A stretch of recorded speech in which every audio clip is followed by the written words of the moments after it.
एक दिन श्री गुरु नानक देव जी अपने आसन पर बैठे हुए थे। तब 4 सिख गुरु जी के चरणों पर नमस्कार करके बैठ गए। तब उन्होंने पूछा, हे महाराज, संतों की सेवा करने से क्या लाभ होता है, कृपा हमें बताएं। तब गुरुजी ने कहा, हे गुरमुखो, एक ब्राह्मण गंगा के तट पर रहता था। वहां एक ठाकुर जी का मंदिर था। वहां संत लोग आया करते थे, क्योंकि वहां संतों की सेवा बहुत होती थी। वहां संतजन बैठकर ज्ञान की चर्चा करते थे। उस ब्राह्मण का डेरा ठाकुर द्वारे के पास ही था। जो संत आता था, उसका दर्शन उस ब्राह्मण को होता था। वह ब्राह्मण चमड़े की डालें बनाकर बेचता था। संतों का दर्शन भी वह श्रद्धा से नहीं करता था। साधारण रूप से संत मंदिर में आते थे, तब अचानक उनका दर्शन हो जाया करता था। जब उसकी जीवन यात्रा पूर्ण होने को आई, तब धर्मराज ने अपने दूतों को आज्ञा दी कि उस पापी ब्राह्मण को पकड़कर लाओ और उसे पीटते हुए लाना, क्योंकि उसने मनुष्य तन व्यर्थ ही खो दिया है। धर्मराज के दूत उस ब्राह्मण को बड़ी बड़ी हथकड़ियों और बेड़ियों से बांधकर और मार्ग में खूब मारते हुए घसीट कर ले आए। धर्मराज ने हुक्म दिया कि इसे कुंभी पाक नरक में डाल दो।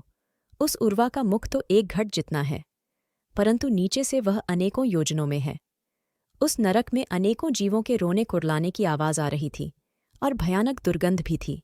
जब उसे फेंका गया तो दुर्गंध एकदम दूर हो गई और जो उन जीवों को जलन होती थी वह भी जाने लगी।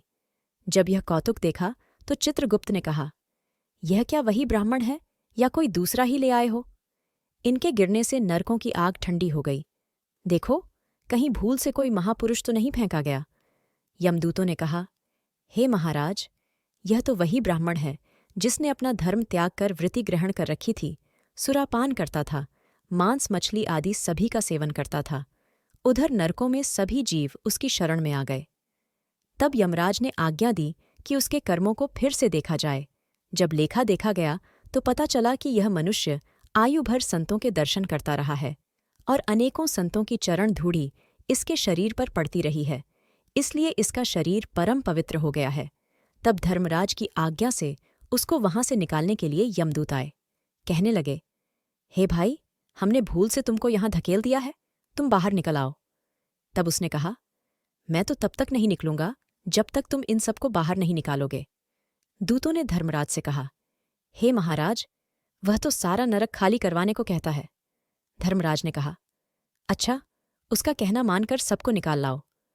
तब सभी को मातलोक भेज दिया गया। उस ब्राह्मण को बैकुंठ की ओर रवाना किया गया। फिर वह परमात्मा का भजन करने लगा। गुरुजी ने कहा, हे मित्रों, यह है संतों के दर्शन का फल। तब उन सिखों ने गुरुजी के चरणों पर नमस्कार किया और परम स्तुति की। कहने लगे, हे महाराज, अब हमारा संदेह दूर हुआ और आज हमारा कल्याण हो गया है। हे गुरुदेव, आप में और परमात्मा में कोई भी भेद नहीं है। अगर वीडियो पसंद आई तो कृपया इसे लाइक, शेयर और सब्सक्राइब करें।